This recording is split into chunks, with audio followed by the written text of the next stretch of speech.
ఈ జీవితము ఒక యాత్ర.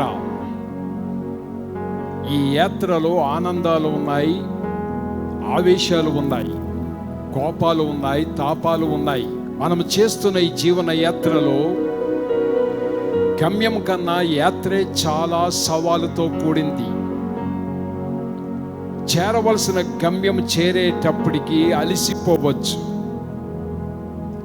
చేరిన ఊరు చేరే సమయానికి మనము చాలా నీరసించిపోవచ్చు. కానీ యాత్రల మధ్యలో మాత్రము చాలా ఎంజాయ్ చేస్తాం.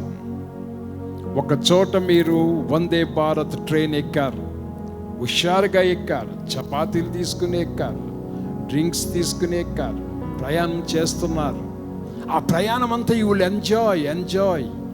అది ఎంత ఆహ్లాదకరంగా ఉంటుందంటే మీరు చేరవలసిన గమ్యం చేరిన దానికన్నా ఈ యాత్ర ఇంకా ఆహ్లాదకరంగా ఉంటుంది.